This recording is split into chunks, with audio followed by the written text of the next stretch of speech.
Every twist and turn in the world of NASCAR seems to bring new trouble. Fans were shocked again after a shocking thing happened at the Illinois 300. But what's even more surprising is that NASCAR decided not to penalize the drivers, which went against what people thought would happen and disappointed both the drivers and their fans.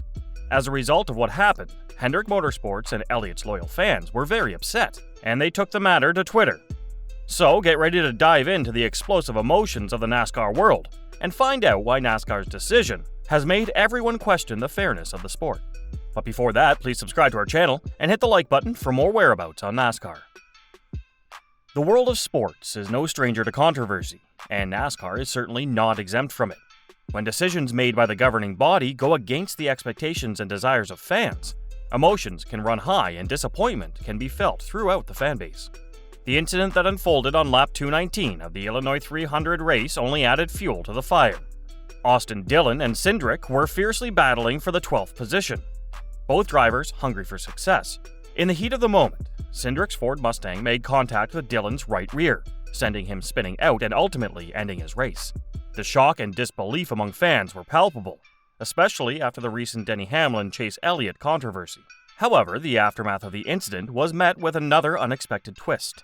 NASCAR decided not to penalize either driver for their actions, a decision that left Dillon and his supporters disheartened.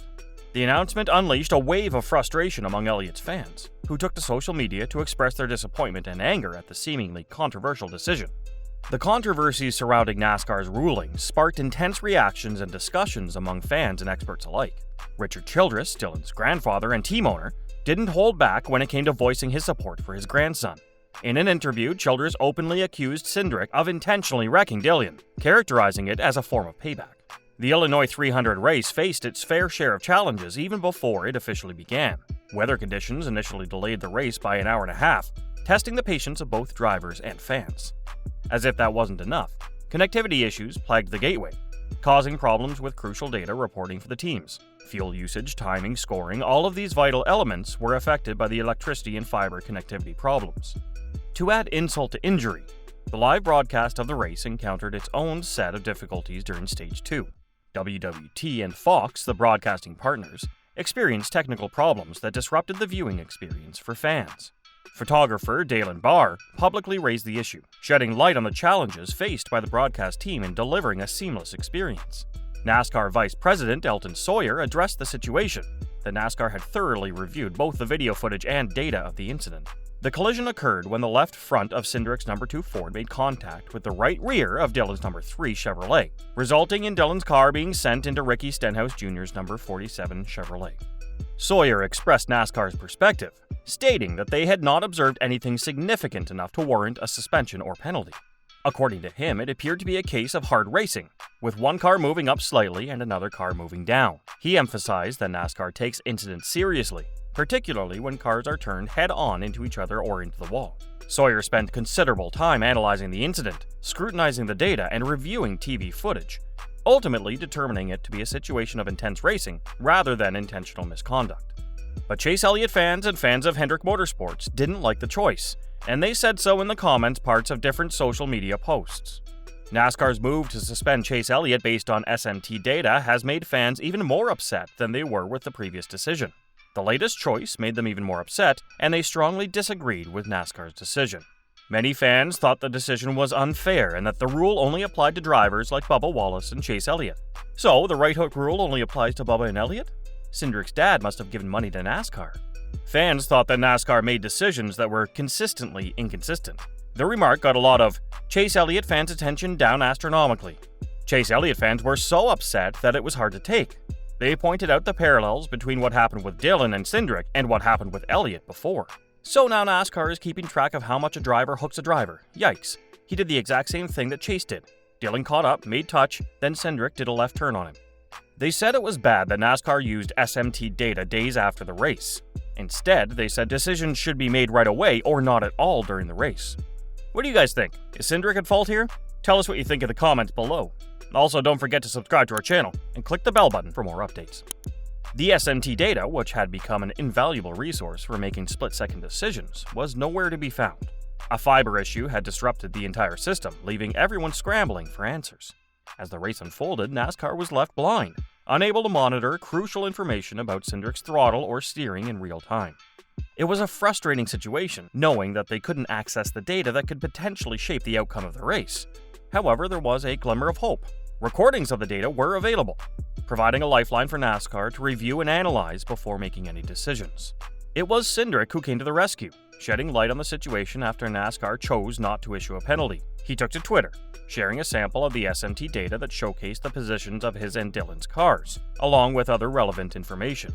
The power of data was on full display, allowing Hendrick to defend himself against the comments made by Dylan and Richard Childress. Yet, as the discussion around data grew louder, Ryan Blaney, in particular, argued that while data provided valuable insights, it failed to capture the raw emotions of the driver or reveal if a simple mistake was to blame for an incident. The human element, it seemed, couldn't be quantified by mere data. Blaney acknowledged the power of data in a recent interview. He suggested that drivers could use this readily available information to prove that someone intentionally wrecked them on the track. It's like being a snitch and tattletale to the principal, but in this case, the principal is the racing officials who have the power to dole out punishment. But it's not just Blaney who sees the potential in this data-driven approach. Hendrick, embroiled in a controversial crash, took to social media to share his side of the story. He posted SMT data, which provides a detailed account of the incident, in an attempt to clear his name. It's a bold move, as drivers typically shy away from airing their grievances on platforms like Twitter, but Hendrick felt compelled to speak up and provide his perspective. In a statement on Twitter, Hendrick expressed his reservations about resorting to social media to address on-track issues. However, he believed that his voice was necessary to put an end to the ongoing discussion surrounding the crash. Hendrick vehemently denied any intention to make contact with the other driver, AD, and insisted that the data supported his claim. By sharing this data, Hendrick hoped to provide irrefutable evidence that would quell the accusations. Hendrick painted a vivid picture of the moments leading up to the crash. He described how he strategically followed the 24-car draft, setting himself up for a 3-wide maneuver.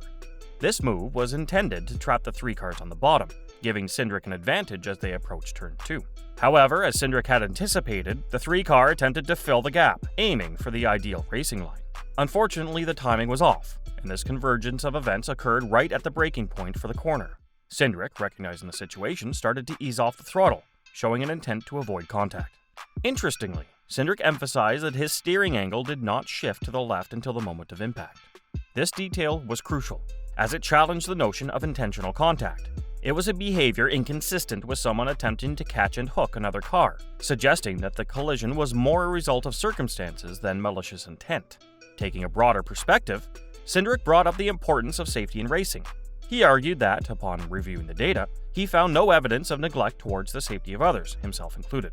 With this statement, Hendrick sought to dispel any notions that his actions were reckless or endangering. Asserting his case, Hendrick questioned how full responsibility or intent could be placed on him in this situation. He reminded everyone that racing hard for a position at the end of the race was a fundamental aspect of the sport. While he acknowledged his commitment to racing hard, he also stressed his willingness to listen and learn from any mistakes he may have made. Hendrick also reached out to Austin to talk about their differences as workers as another way to show how professional he was.